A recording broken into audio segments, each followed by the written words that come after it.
This episode is brought to you by Indeed. Stop waiting around for the perfect candidate.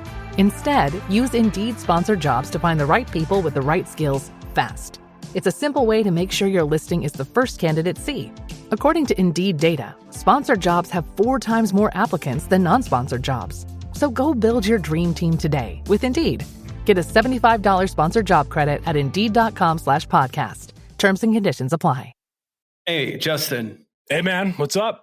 So, how was your holiday? Are we talking about holidays? Like it's by the time this is on the air, this is probably like at least February by now. So my holiday was a long time ago.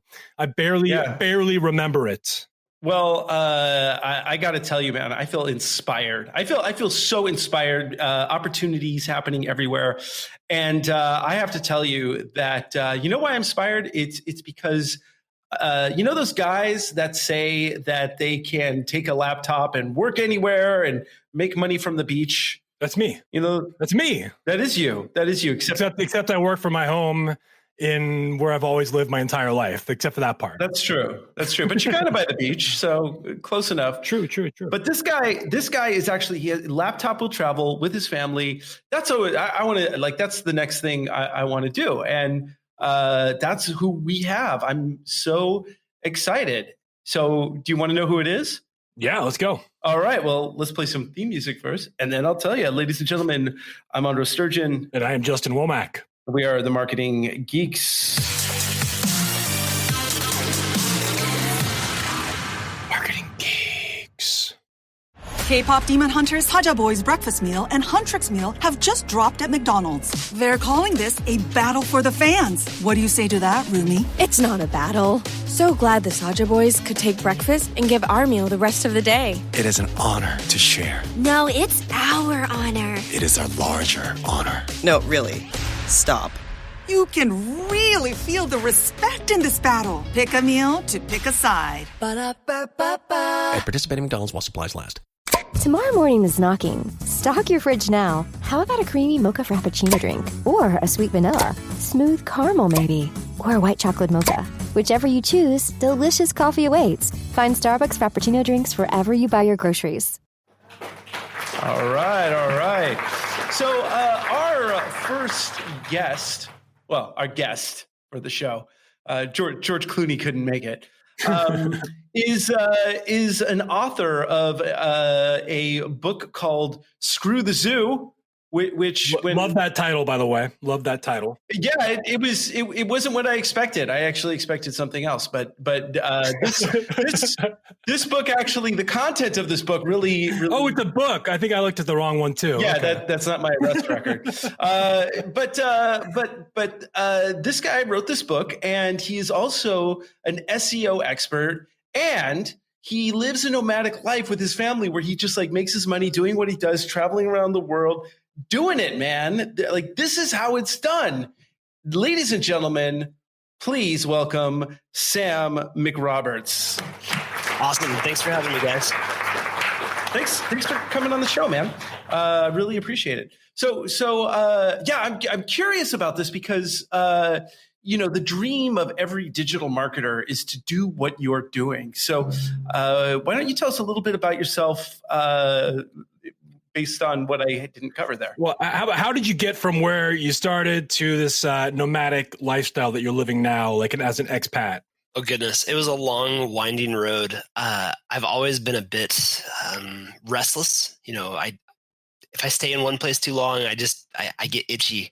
And that's really weird. Really weird. Most entrepreneurs love monotony. It's strange. And thankfully, my wife is the same way. And so about 2 years ago, probably about 2.5, we made the decision to plan it out and start traveling around the world. And our original goal was to do it for at least 4 or 5 years, see if we could make that work. And so far, 2 years in, I think we've been to 13 countries, 14 or 15 cities, and it's awesome. I mean, I wouldn't trade this for anything. Yeah. So what were you doing before that? Like, how did you, how did this whole thing get started for you? So, I mean, a long string of jobs kind of led me into this, but it all started back in high school. I had an English teacher who challenged me to learn how to build websites and write copy for him. weirdest thing ever, but hey, extra credit's extra credit. So I did.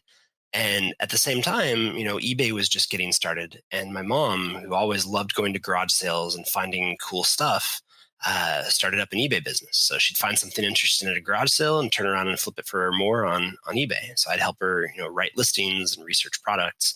So that kind of got my feet into the industry. So what year did you graduate high school? I'm just curious because you're probably pretty close to me. I graduated high school in 2001, and this was in 99. Ah, me too. It's exactly the same year I graduated high school, so that's why. Okay. Yeah. I was just thinking the eBay timeline matches up. This all matches up. Okay, got it. Yep. Yeah, I've been there since the early days. Back then SEO was stuffing keywords in funny places and getting links from any directory you could. and visit text. Right. Yeah, not much to it. Things have obviously changed since then. But starting in probably the mid 2000s, I started doing this full time. And have stuck with SEO and various facets of digital marketing ever since. But for me, it's a really cool puzzle. It's fun to play chess with Google. And so this is it's what I do, more or less. I figure out what moves Google's about to make and head them off at the pass. So were you ever a person that had like a normal job and then you were just like, oh, to hell with this, I'm going to do this other thing? Or did you just like always have the entrepreneurial spirit? Or college too? Is there any college in the story also? There was 2 semesters and a term worth of college before I quickly realized that there's absolutely nothing college had to teach me that I was interested in learning. Mm-hmm. And yeah, I had a string of normal jobs. This was a side business for me for the longest time. And anytime I was in between jobs, this was my full-time business. But I haven't done anything but VUDU Marketing since middle of 2017. I always hated having a normal job. Stuck in an office, 40 hours a week, cubicles, total crap. I hated it. And, it was never a question of like, will I get out? It was always a win, always a win. Man, that's exactly same scenario with me. I would always have these jobs and kind of go, oh, that's a pretty good job. Wonder how long I'll be here. But in the meantime, I'm always digging a hole underneath my poster of Lana Turner, Such a good movie. Shawshank Redemption is great. Yeah, man. You got the geek reference. But so anyway, so there was no real like big transition. It was more like you kept moving forward until you didn't have to have the job anymore. Yeah, I reached the point in 2017 where I actually made more money from the side business than the full-time job living in downtown Seattle. And it was like, all right, we can make this work. So you started VUDU Marketing, and that's VUDU Marketing.com. Now, isn't there like a video player or like wasn't there another company called VUDU? Who was first? There is. I think they were first, and that was one of the reasons I did it. So I was working at a small agency, and one of the clients, we were explaining something, and the guy was like, "Yeah, I don't care. This is all voodoo to me. You guys just make it work." And I was like, "That's cool, VUDU Marketing." And then around the same time, there was the video streaming company VUDU that I think later got bought by Walmart and maybe just recently got shut down or something. Yeah, I think they just recently went down. They're gone now, I believe. Yes. Yeah, and I was like, all right, well, that's a cool way to spell it, and maybe the two will like connect in people's minds, so it makes it easier to remember. So I went with that. So you mostly do SEO. You do like SEO audits, strategy consulting, but you also do training. So is that something that you added later, or is that kind of something that you built out in conjunction with the business as well? I added it later. I mean, there's always like a training component working with any sort of clients in the digital marketing space. But I actually went around, it was probably early 2017, I started building out an SEO training course that was the kind of thing I wish I'd had in the very beginning, because I learned this stuff piecemeal, forums, random blog posts, trial and error. Yeah, exactly. Not the best way to do it. Not the most. Yeah. When you got started though, like when you came out of high school and kind of started your own little side business, did you go right into SEO, or did you start like a blog and then kind of just try to rank that naturally? Like how did this start and how did it evolve into SEO? Because even though your high school teacher told you to write web copy, it doesn't necessarily take you straight into SEO. So where did that come from? No. So, I mean, I'd been on computers since late 80s, early 90s. Watched all the search engines grow up, Lycos and Hotbot, and most of them were garbage. And then, Google comes along and changes the game by using links as part of the graph. So I started building these websites, and this is right about the time Google is taking off. And So I'm like, all right, well, I'm making random sites about random topics, not really making money from it, like stuff that interests me, stuff that interests my friends, throwing them up on like the free hosting on Fortune City and GeoCities and trying to find it, right? Like, all right, I put up this site. Like, how do I find it? You go to a search engine. Oh, it's not there. Well, what do you do? And I think there were, a small handful of people who were starting to blog or talk about it on IRC and just kind of picked it up. But it didn't become like an actual business focus until probably 2007, 2006. Yeah. I was in college. I was majoring in philosophy. I hated it. I love philosophy, just hated college. And realized there's nothing that they're teaching here that I actually want to do for a career. And around the same time, I got a job working at this small web design agency, and they did web design, pay-per-click, SEO, social media, ran the gamut. I was like, this is interesting. And as I started digging in deeper, I was like, oh, well, some of this is familiar. Some of this is new, but like, this is something you can't learn in school. And that seems like a really good thing to have under your belt. So I just stuck with it. Sure enough, learning skills you can't pick up in any sort of formal institution is quite lucrative. Yeah, no doubt. And so, what do you use for your platform for your online curriculum? Teachable. Okay.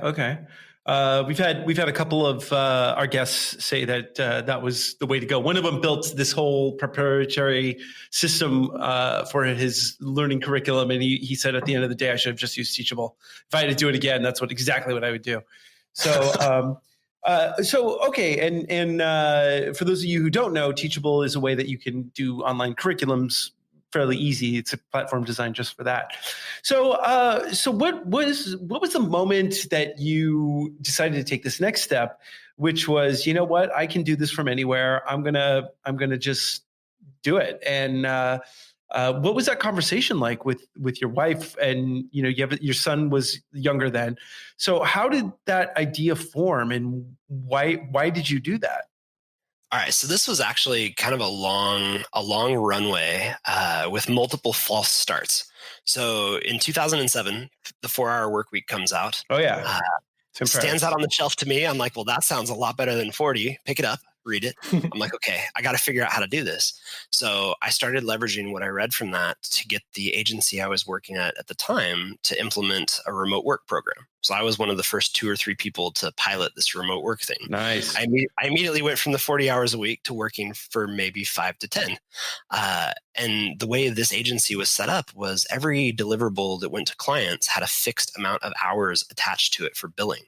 And so as long as I was billing 40 to 50 hours worth of tasks, nobody asked me how much time I was spending. So I was incentivized to find a much faster way to do it. And nobody at the company cared because the work was high quality and on time and, sufficient. And ultimately, I just want to say people pay for results. So I think like this idea of getting caught into how many hours something takes is kind of a ridiculous notion, because if you're really good at something and you can do it faster, shouldn't you get paid more? Exactly. So. Because what you're also paying for when you charge that amount of money, what the client is paying for is all the hours that you had to struggle to learn how to do this stuff that when it wasn't available. Yeah, what's the old story about the guy who comes to fix the photocopier? Oh, yeah. Right? It's like, we paid you how much to fix that? It took you 5 seconds. He's like, yeah, well, you paid me because I knew how to do it, not because of how long I spent. You knew I knew which screw to turn. That's what you paid me for. Yeah, I think the story I heard was like, it was here's the invoice. It's a penny for the screw to actually do this, and then the other $999 is for that lifetime of expertise that I've amassed over my over my history, which allowed me to know which screw to turn. Exactly. So was there a moment when you're like, you know what, I want to get out of the United States, or you're leading up to that? Yeah. So, all right. So read the 4-Hour Workweek. And one of the ideas he planted in there was one of travel. And it's something that I'd wanted to do. I was like, all right, I think at some point that would be fun to do. Well, not too long after that, me and my wife, we talked it through. Like at some point we definitely want to travel, but not yet. Don't have enough money yet. So put it off, and then ended up deciding to have a kid. So right about the time we find out we're going to have a kid, I get laid off from that job. So I'm like, all right, well, this is a good time to do at least a test run of like full remote working. Let's see if I can get a business off the ground and run it. No, I absolutely was not ready at that point in time. So I made, a little money, but nowhere near enough. So I went back into the full-time workforce, provide for the family, did that for a few more years. And then in 2014, late 2013, I left another agency that I was working at and we decided to travel. So packed everything up, took my kid who was 3 at the time and off across the pond. We started off in Italy and we ended up spending about 2 months before we called it quits. Traveling with a 3-year-old is no fun. It's like traveling with someone who took all the acid and didn't leave you any. Yes. And now you've got to babysit. Yes, it was. That's what it's like. It was too much. Like I was earning enough money to make it work, but it was just too difficult to travel with a child that young, at least for us. And so we're like, all right, back to the US. We'll try again when he is older. And we set somewhere between like 7 and 9, 8-ish, give or take, depending on how he's doing, to do that again. So went back to Seattle, another job after that, all the while building up the side income more and more. And then in mid 2017, I was working at a startup. And man, me and the CEO, we just butted heads on everything. And finally, I was like, listen, man, if you don't back off, I'm going to deck you. Like, I can't take any more of your crap. Like the guy was just, dude, it turns out he had some family personal issues going on, but it was serious. Like he was an absolute asshole to everybody. When you take these kind of jobs, are you independent contractor or are you actually an employee for these companies? Full-time. I was salaried. I think all of them have been salaried roles, I think. Okay. But yeah, I just, I'm not a violent person, but this guy just pushed all the buttons. Yeah. And when that happens, I mean, when I've had that happen to me a few times, I agree with you, not a violent person, but what I do is when that happens, I'm just like, what is the universe really saying to me at this moment? Right. Like how did this situation pull this like dark behavior out in me? And that's when you do the reevaluation. Yeah. And so like over the weekend, I was like, it's time to quit. I'm done. So I come in on Monday and they're like, we're letting you go. I was like, perfect timing because I quit. So that was that, out the door. And I was like, all right, let's start socking away, like earn as much money as we can, as fast as we can, start packing up our stuff, selling stuff. Like we're gone. We're bouncing out of the US. Yeah. And we did. So about 6 months later, we took off and haven't been back since. Wow. And where'd you go from there? We went to Costa Rica first. And then, I love Costa Rica. We actually didn't enjoy it. Really? Yeah. I mean, it was fun swimming in the ocean and all, like the sharks and the rays. But dude, the humidity and the bugs were just insane. The bugs are a little out of control. That's true. It felt kind of sketchy, and being hot and sweaty, no matter what time of day or night, and all the bugs, we couldn't do it. So we're like, all right, the tropics is not for us. And so after that, we went to Spain, which is much more our speed. Really nice beaches, no bugs, not very humid, much better. And then we've just been bouncing around Western Europe ever since. Nice. And where are you right now? In Croatia. Croatia. How's that? It's actually pretty good. It's a little chilly. Yeah. I'd say the weather is very similar this time of year to Seattle, but less rain. But we really like the city. They have some really cool Christmas markets. Public transport's pretty solid. Good food options. A bunch of play places, like indoor play places, which my kid loves. Yeah. And ironically, the internet here is actually pretty good. We have 100 megabits connection here. So you'd be surprised. Like the best internet I've found on all our travels was in Bucharest, Romania. Wow. Oh, that's wild. You wouldn't think that, but I understand that Bucharest has there's like a kind of a tech hub over there. Yeah, there is actually. There's a lot of Microsoft, I think, has a place there. Nike's there, a bunch of other companies. Well, let me ask you this. So how are you, now that you're on the fly, you're traveling the world, so how are you getting your clients now? I imagine that SEO is going to play into this. But tell me, like, so how are people finding you? What kind of work are you doing? Are you doing a lot of like consulting? Like, are you doing like Zoom calls or Zoom consulting, or like what kind of work like fills your time, and how are you making your money primarily these days? Yeah, so almost all of it comes from audits and strategies. So, a one-off productized service. And the leads come, ironically, in the SEO space. Relatively few leads come in from actual SEO. It tends to be word of mouth or speaking at conferences or past clients coming back or making referrals, that sort of thing. Podcast interviews. Yeah. So the vast majority of mine just come from a network that I've built up over the years. And I also do a lot of white label work. So I have a bunch of different agencies who use me to do audits for their clients. Smart. Oh, that's cool. Yeah. Yeah. So, and it's the public speaking, and you're a published author, which gives you credibility. We talk about that a lot and on the show. We talk a lot about writing a book ourselves. I mean, we really we're so close. We're so good at talking about it. You should do it. Yeah, we should. You're right. We should. And so we're going to talk about that. So we shall. But actually, I want to do this. I want to take a step back here, Sam, and I want to get into the tactics a bit, because a lot of the listeners who listen to the show are interested in the tactics. They want to learn, okay, like you're an SEO expert. Teach me a few nuggets of SEO. And I realized like that's not something that we could do like in short order. But if you were going to give like, your 2 cents to somebody that's wanting to kind of get into this, maybe they have a slight background in SEO, but not like an advanced one. What do you see as like the key focus areas for search engine optimization and going into 2020 here? Yeah. And just to piggyback off of that, yeah, the trends, because you've seen it from when it was like keyword stuffing all the way up to where it is now. Yeah. So not only from black hat to white hat, right. So not only like what are the kind of, with the new Google just did an update of their algorithm. So not only like what that is, but what you picture beyond that. Sure. That's a lot. Okay. I think the best place to start is by understanding Google's business, right? Google makes their money from advertising. They get people to look at their ads and click on their ads by showing them really good search results. So Google is in the business of answering questions as accurately and efficiently as possible. And that's the way they think of it. Every time somebody goes to Google and types in something, they're asking a question. And Google's in the business of serving up the best possible answer for that question, hopefully with some ads on top of it so they make some money.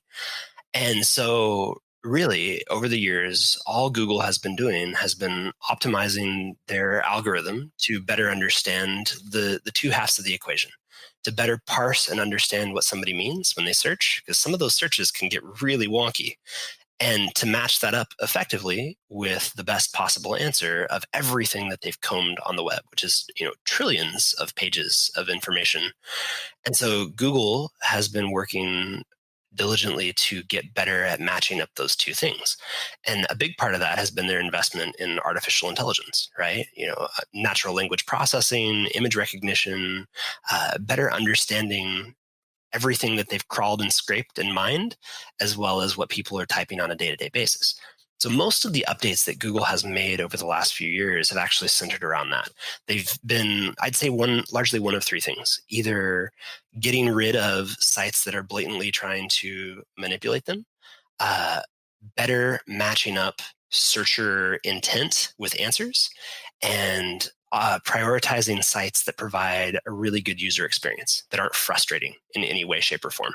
So those are the three things that Google cares most about, right? Get somebody an answer that's accurate, get it to them fast, make sure they're not frustrated in the process. So as an SEO, really, your job is to help people to make sure they're creating content that does a better job of answering a question or a search than the current content that's out there, that does so fast and painlessly, and making sure that you include all the little bits that help Google to understand what's there. And this is all kind of led to this transition from black hat SEO, which were the kind of shady tactics, like way back when, like using invisible text, keyword cramming, like manipulation of the system to get rankings, where now they actually want, when somebody searches for something, they want them to have a quality experience and get their questions answered. So we're actually moving into this stage now of fulfillment on user intent. So are there still black hat techniques that you see out there that are working, or is this like almost entirely now a white hat system that just has the key focus now is like on content and just like keeping your page speed optimized, things like that? Or tell me a bit about that. I mean, there's still some black hat stuff that works. Most of it tends to be in the sphere of link building. buying links, link networks, private blog networks, that sort of stuff. And, Google's getting better and better at catching that. Like when you have an enormous mountain of data, it becomes very easily to spot anomalies. So especially on the link building side, like it's not hard to spot a site that is subpar, but seems to be getting a ridiculous number of links and from crappy places or strangely connected sites. Like they're pretty good at finding most of that. But sure, there's still some things on that front that work. And there's still some like technical and in some cases outright illegal things that tend to work. There's some things you can do on the hacking side or the malware side that can, using bot networks to do searches and click on search results and manipulate dwell time and like that type of data signal. Yeah. There's stuff you can do, sure. But so there's still people ahead of the curve, of course. Always. Okay. And most of those are in like pills, porn, and poker. Of course. That is my Saturday night, man. That's the name of his book, not our book, but his book. That's right. That's right. I'm writing it in crayon. So, tell me, do you have a bead on like where this is going ultimately? Like, where do you see the future of SEO being? Because I mean, basically, what you said is what we've said a million times on this program, which is the key to a good SEO is create content that will answer the question. And the deal is to find the question that people are asking the most. Doing your research to find out what those questions are. But where do you see the future of this going? A couple of things.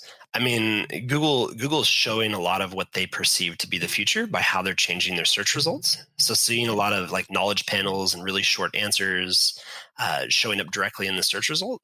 I would say if your website or your money comes from answering very simple questions with very short snippets of text, you're screwed short, mid, and long term as Google, answers those questions themselves, right? Like it's in their best interest to keep people on Google and show them more ads. They don't really want people to leave and go elsewhere. And so the more questions they can answer quickly and simply, the more they're going to do so.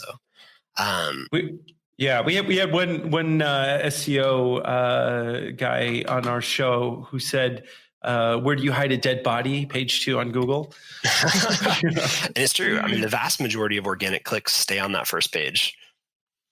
Yeah. I mean, I that's definitely me. If I'm searching, I don't find it on the first page. I might look on the bottom to see if maybe it's phrased differently, but usually I'll just reframe my search and stay on page 1. Can we talk about a few tools that you might use? Like we've had people on the show that have talked about software like Ahrefs or SEMrush or some of these kind of SEO optimization tools for both content and for keywords. Yeah. Are you using any tools like that? Can you share a few with the listeners? Yeah, those are great. So the tools break out into a few different pieces. You have keyword research tools, you have link indices, and then you have like crawling and technical analysis tools.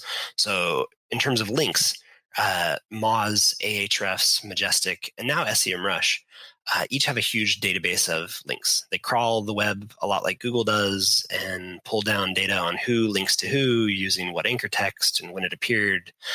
So those can help you to understand how things are linking to your site, how your competitors are linking to what or getting linked to by what.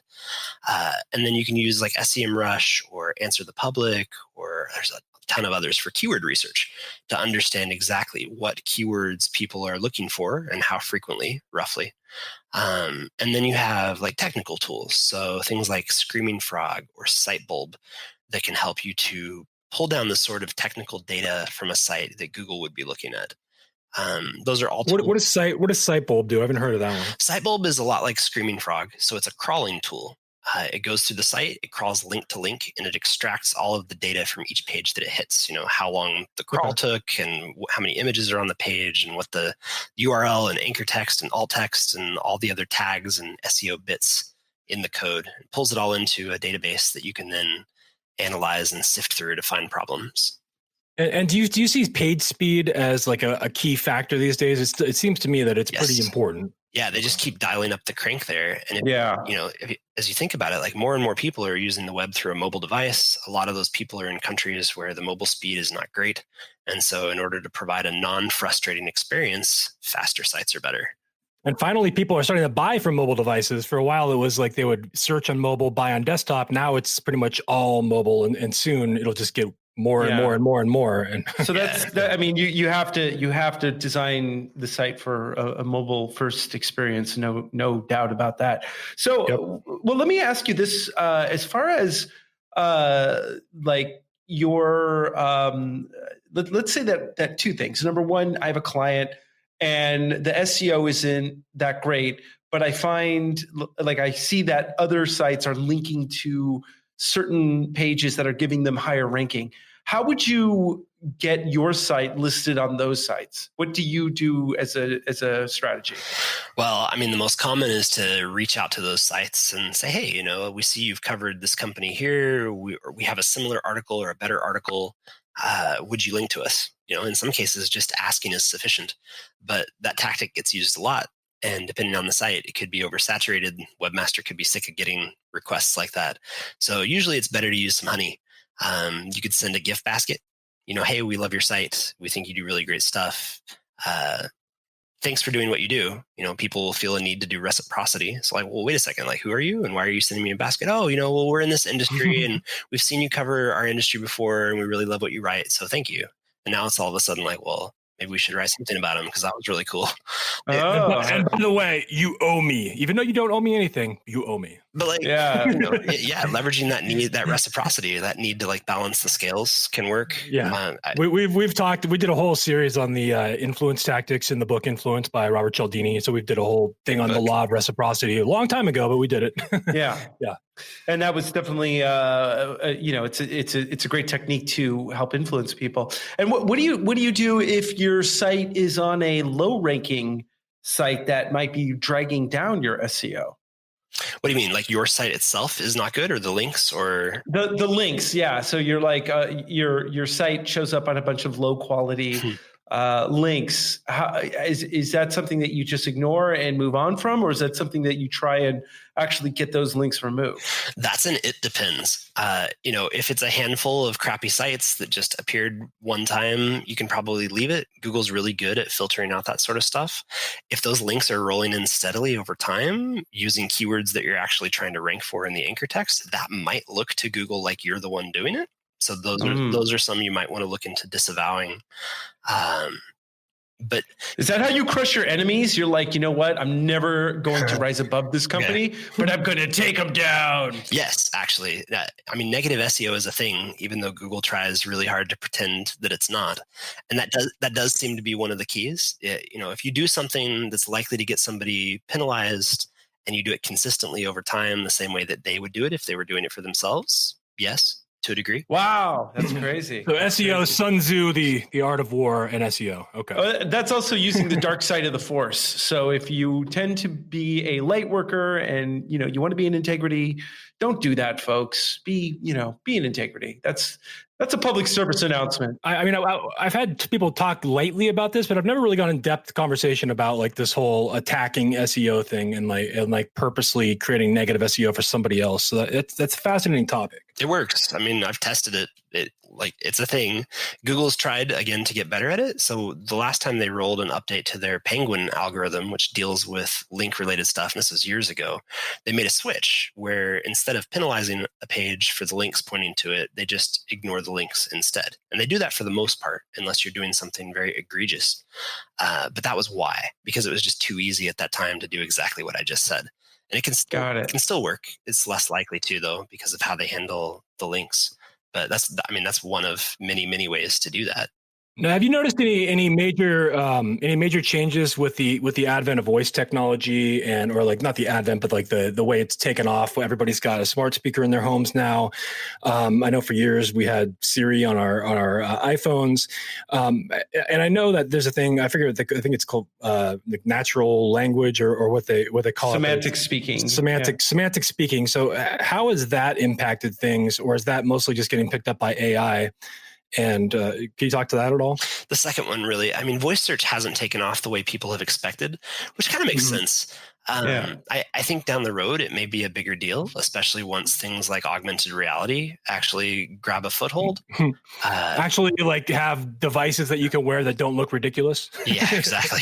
We did a prediction show like a couple of weeks ago, and my prediction is that voice technology will not take off because I'll feel like an idiot if I'm like, no, I want to see the monkey video out loud on the subway. Yes. And, So I think that's part of it. There was actually a company at CES this year that has a functioning contact lens augmented reality display, which was kind of cool. Oh, they do. Oh, that's cool. Because we've talked about that for a while. A contact lens. That makes sense to me. Yes. Yeah. I mean, I had not seen anyone do it yet. Okay. Yeah. I think it'll follow the trajectory of, glasses with some sort of an accessory pack and then just glasses, eventually contact lenses. And if, Elon Musk has his way, some sort of brain implant.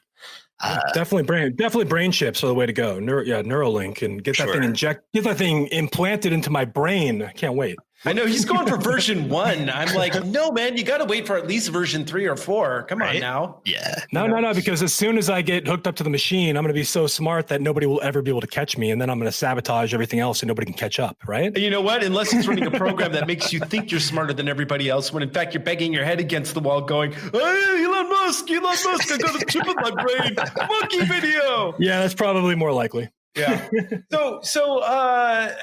Okay. So this is all like super fascinating to me, especially with the advent of AI.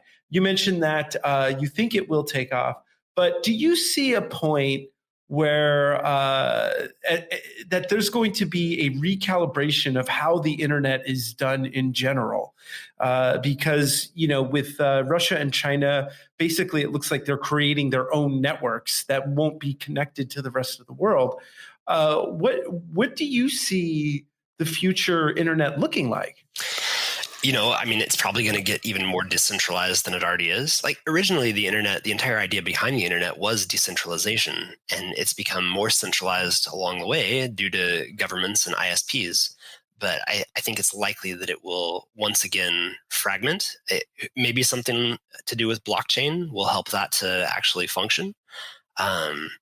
But I think that's still quite a ways out. Russia and China are always planning for the worst case scenario because they're always messing with everybody else. Yeah. So, but like as far as search, I think it's going to shift, but I think it's probably going to stay largely the way it is functionally for at least the next 5 to 10 years before we see any major changes. So do you think that AI will ever replace you at all, replace like us SEO people? Or do you think that there's going to be a need for human input always? It's hard to say. I guess it depends on how good they get at making AI as not a black box. If it can explain clearly why it's spitting out what it's spitting out, then you don't really need somebody like me. But my job really is to play a translator. I sit between you and Google. Like Google says X, what they really mean is Y, and all the stuff that they don't tell you is Z. And I'm here to help you like parse that and figure out how to apply it to your specific situation and your specific competitors. But maybe at some point, I think we're still a ways out. So let's say that you are you're just starting your business, and you are a person out there, one of our 7 listeners maybe, who is looking to do exactly what you want to do, like get out of the United States, for instance, and travel. What would be the first thing that someone would do to make that shift happen, to make that transition? Like, what would you recommend to somebody? Oh boy. First, honestly, I'd ask like, why? Why is it that you feel compelled to go off and travel? Like, are you trying to escape from something? Are you just looking to taste what it's like to roam and be free? Because, honestly, I feel like a lot of people end up traveling because they're trying to run away from something. And at least to some degree, like that was also me. I was sick of a lot of the political crap in the US. I was sick of being trapped in a cubicle, and the idea of travel like seemed like the opposite of that.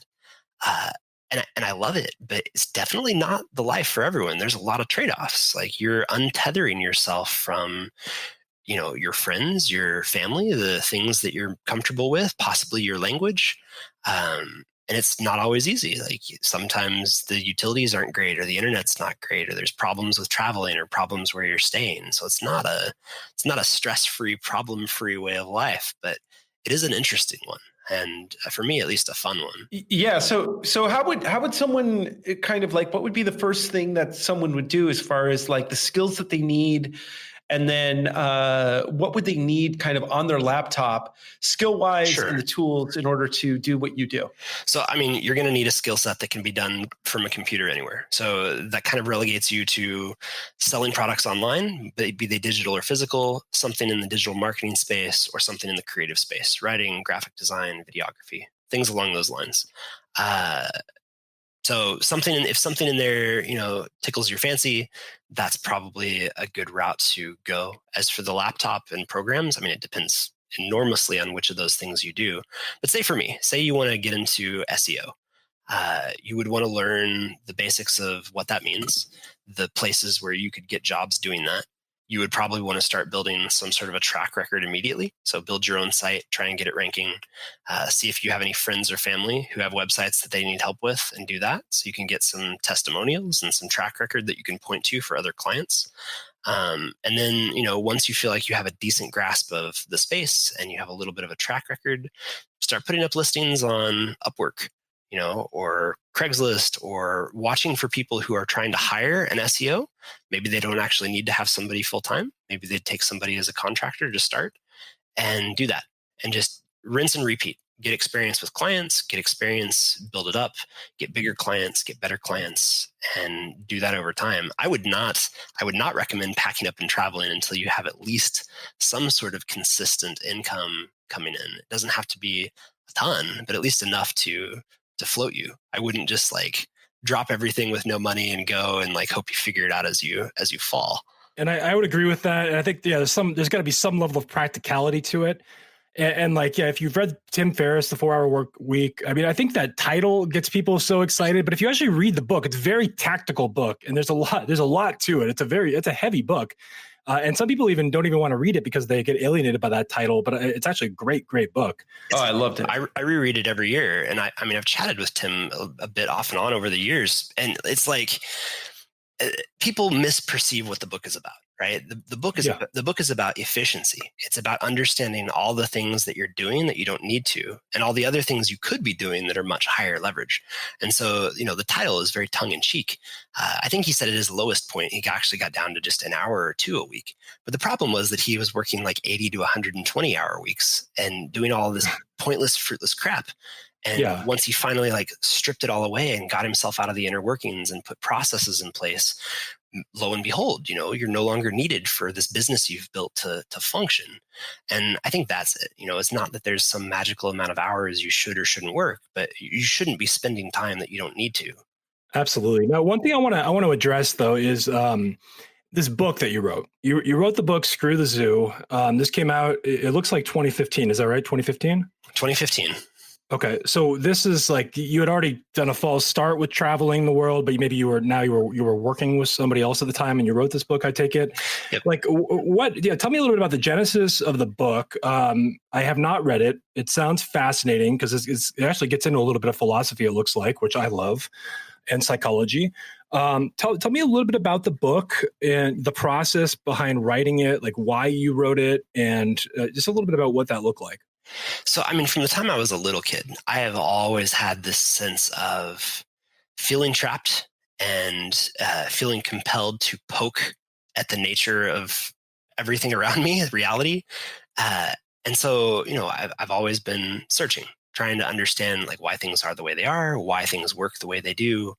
And I'm kind of obsessed with the movie The Matrix, and in particular, the documentary.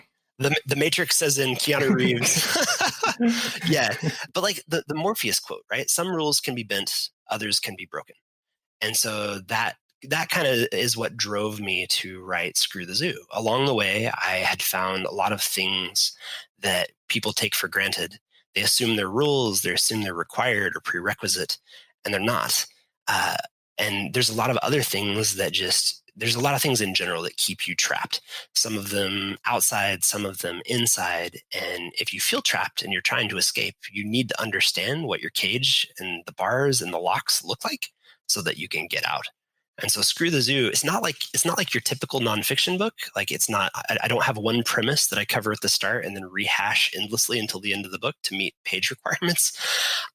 It's about 50 different core concepts that stack on top of each other to try and help you to see reality more clearly and then play the game as you see fit once you understand what all the pieces are. So one of the things that struck me when I was doing my research for this podcast was on your front page of your website, which is really just, it's kind of humble, just talks about you. But you have a quote by Andrew Carnegie, which says, reality is negotiable. And what does that mean to you? So I think this is, I think of that quote kind of like a Zen koan. There's a lot of layers to it. And, on one hand, it could be saying like, hey, look, like all these things that you accept as necessary or required, like maybe they're not. Maybe you could ask for a little more or do things a little different. But, going a level deeper, like I couldn't even tell you with certainty what reality is or if we're in it. Right. Yeah, totally. I don't know that. And philosophy, kind of arrives at the same conclusion. Like all we can know with any sort of certainty is that we appear to be conscious. There's a sense of what it's like to be us. That's it. Everything else is built on top of that and is uncertain. So you could go pretty deep with the quote, but I think Andrew Carnegie, like he may have gotten it on both levels because what he accomplished was astonishing.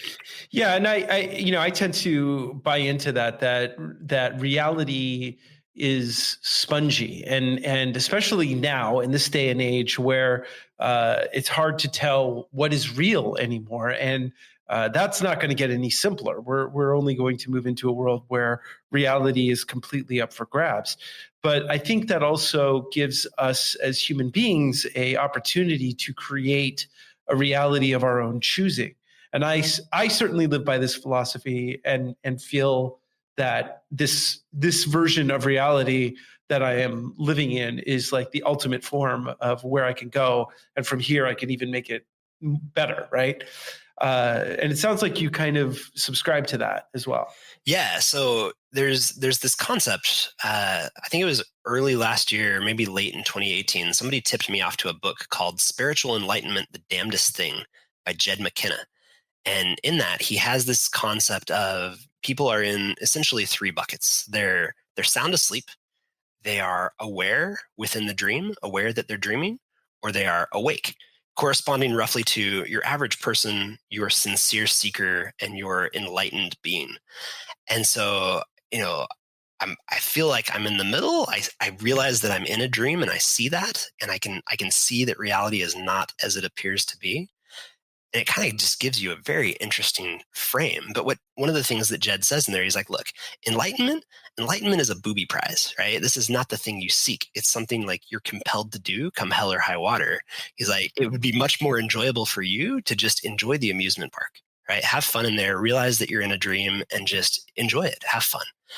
And I think that's a really good attitude. Like maybe we're in a simulation, maybe it's a dream, maybe it's a game. Like, I don't know, but I'm here. And as long as I'm here, I might as well have fun and make the best of it. Enjoy the experience of where we're at. Sure. And even on a scientific level, like our brains are only capable of interpreting like only a very, very small fraction of the stimulus around us.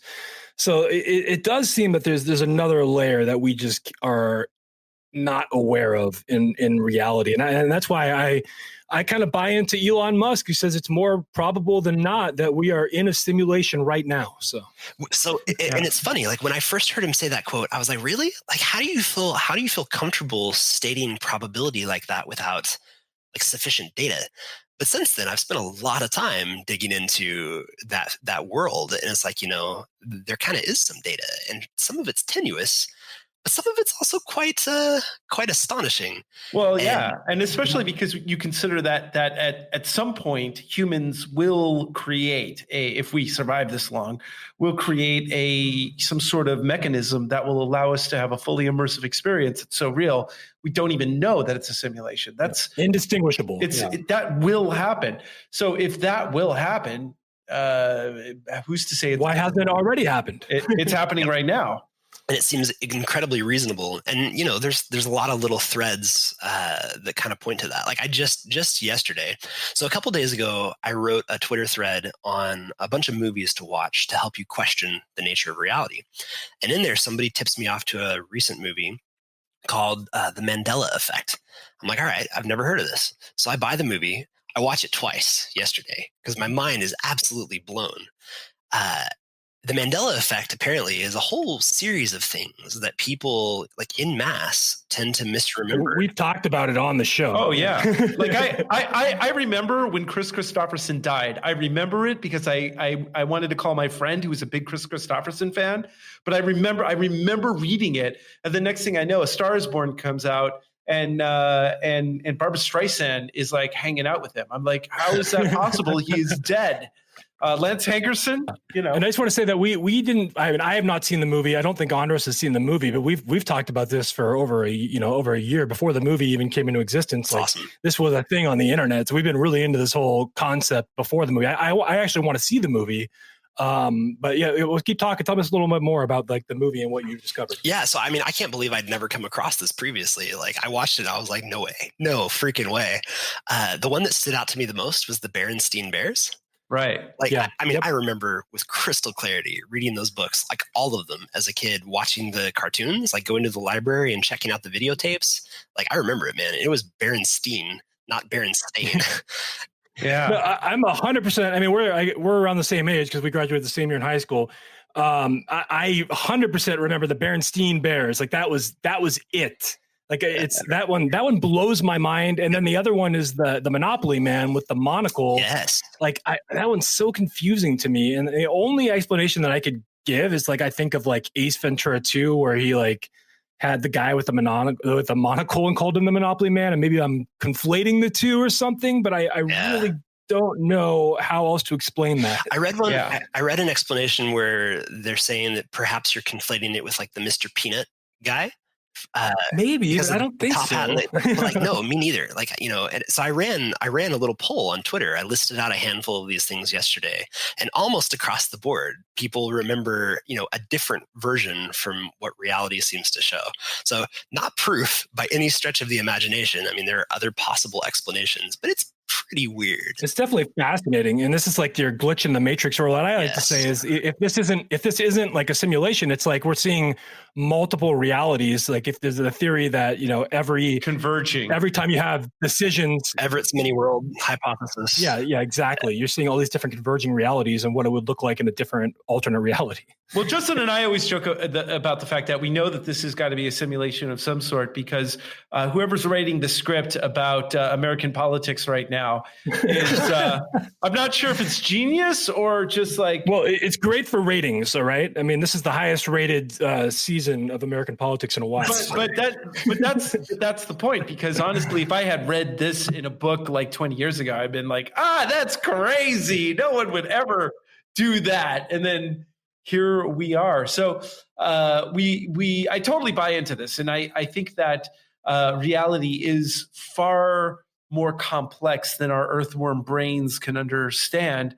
But then again, when I did ayahuasca, and I hung out with the multidimensional beings. That's an experience I don't share with you. But yeah. So I haven't done Aya, but I've done LSD, I've done shrooms, and tried a few other interesting substances. But yeah, psychedelics definitely make you question everything. Yeah, absolutely. And the thing is that don't take this stuff lightly. We're not condoning the use of this unless you have everything, a proper guide, a proper set and setting. Yes. But the thing is that ultimately, and the research is coming out now about psilocybin and basically saying that what it does for the human consciousness is quite astounding, and makes connections that are, in some cases, strong enough to overcome PTSD and traumatic experiences.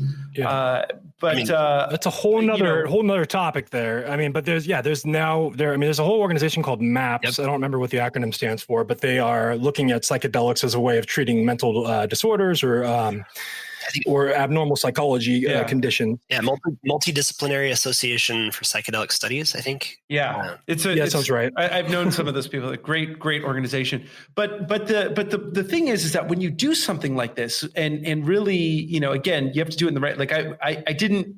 When I did ayahuasca, I went to the Amazon and found a shaman who I could trust. I didn't do it with the guy with the white robe in Ojai, because he did it the most times. How did you know you could trust him? Did he have a good Google presence or? No, I talked to his assistant for a long time, and it was just like I just felt it.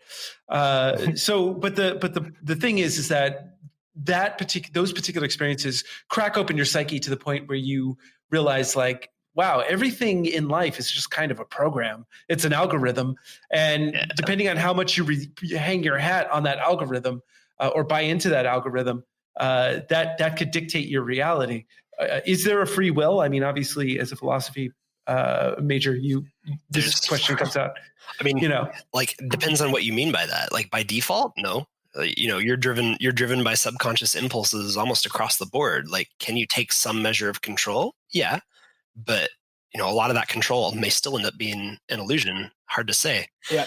And I think a lot of the decisions that we make are under the guise that we think we're making them under free will, but there's so many influential factors that are just subconscious or unconscious to us that are impacting our decisions that we don't recognize.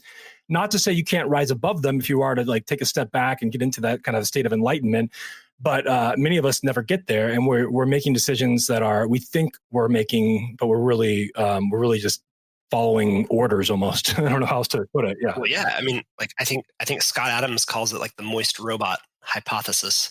And in a lot of ways, sure, your brain is a lot like a computer, and you run programs that get loaded on there. And that's essentially what memes are, any idea that sticks and replicates. And so I have a name. I'm a part of this religion. I'm a member of this school or faculty. I have this job. I'm a parent. I'm a husband. Like, all of these are roles, but they're also programs that you load up and run. And most people are completely unaware of not just the programs they're running, but what those entail. Exactly. Yeah, because you filter all your decisions and you filter some of your opinions through that program. Hugely. And I mean, the brain makes so many sacrifices for efficiency. We're never actually seeing reality the way it is, right? Like, just because of the brain's need for efficiency. So it's fascinating. Yeah, absolutely. And with that, we got to close out the show. But I love that we started with just like SEO and we went to this whole cosmic place. But before we go, I want to find out where can we find you? So Twitter is where I spend the most time. I love Twitter. Sam's_antics on Twitter. And then, I have a couple different websites. So for the SEO audits and strategies, it's VUDU Marketing, VUDU. The book is just screwthezoo.com. And then, if you really want to learn how to do SEO, myseocourse.com. Great. And real quick question, where do you keep up with your knowledge? Like, is there any blogs that you read that you can recommend to our listeners? Like, anywhere that you have your continuing education when you learn something new? So I've actually built out a lot of different Twitter lists of subjects and experts that I'm interested in. And so I use Twitter as sort of a personalized reality filter to help me find things from people who I know are experts in their field or who cover topics that I find interesting. Tim Ferriss tends to surface a lot of really interesting things, so I pay attention to his blog and his newsletter. I would say Derek Sivers also covers some really interesting topics. Naval Ravikant, of course. There's a guy named Rob Reed. He does a podcast called After On that is absolutely fascinating. I mean, he goes down so many interesting rabbit holes. I would definitely recommend checking that out. But tons of others, on Reddit all the time, YouTube. Reddit. I got another question for you though before we finish here. So I'm looking at your audiobook, And it's read by Jim D. Johnston. Who's Jim Johnston? Why didn't you read it yourself? I got to know. Random dude. So there's a program that Amazon does where you can get somebody to read the audiobook and you just split the audiobook proceeds with the reader. Oh, that's a cool deal. So you don't have to pay somebody to do it up front. So I was like, yeah, sure. And I had a bunch of people submit samples. I just liked the sound of his voice. So I had him do it. Jim Johnston's just got a good voice. I like it. Okay. But at some point, I might re-record it and do it myself, or maybe do pieces of the book and put them out as YouTube videos. Or at the very least, your next book could always be your solo recording too. So. I've thought about it. I don't know what I would write. I have a couple ideas, but I don't know if I want to do another book, man. That was quite a pain in the ass. Yeah. Well, we know just from trying it. Exactly. That's why we stop at the talking phase and we're like, wow, now we got to do all that paperwork. I got to see what's on TV. But well, before we close out the show, we want to find out, what are you most geeky about right now? Like TV show, podcast, movie, book, hobby. What's your thing? I mean, honestly, like for probably the last year, I've been spending most of my free time digging into the nature of reality, whether it's psychedelics, simulation theory, enlightenment. I'm really, really interested in what's real. So I spend a lot of time on that. Was The Mandela Effect a good movie, or is it just a movie that asked like important questions and it kind of got you thinking? Was it actually a good movie too? I'm curious. Yeah, I actually really enjoyed the movie. I mean, it might be my second favorite after The Matrix. Oh wow! Have you been to Burning Man at all? Have you taken the family to Burning Man? I never have. I should at some point. Dude, you got to take the family to Burning Man. You have to take. How many times have you been, Andres? Tell them how many times you've been. 19. Oh, that's awesome. 19. I've never been either. So yeah. Well, nature of reality is something I'm also very, very interesting. Well, if you come out this way, man, you got to look me up. We have to hang out. Our families can hang out. You'll have a great time. So let me know when you're back in this area. Will do. Justin, what are you geeky about right now? I just started watching You season 2 on Netflix, which is about a psychological killer. It's basically like Dexter 2.0. I don't really know how else to describe that show. Cool. I haven't watched a show in a while. I had taken a little bit of break because I get caught up with work, unfortunately. But it's a pretty good show, and it's got the guy that played the Penguin in Gotham is even in it at one point. So Robin Lord Taylor. That's the guy. Yeah, I saw him on the show.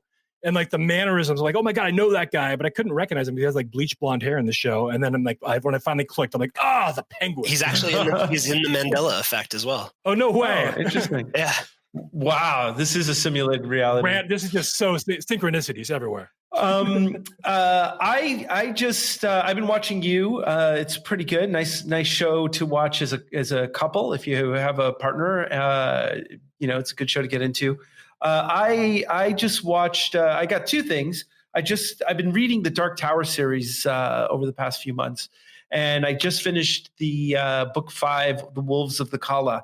And I don't know if you ever read that, Sam, but that gets into alternate universes and the multiverse theory, and it's a great story too. So I highly recommend it if you haven't read those. I'll have to check it out. I feel like I read maybe the first 1 or 2 as a kid, but I don't think I ever finished it.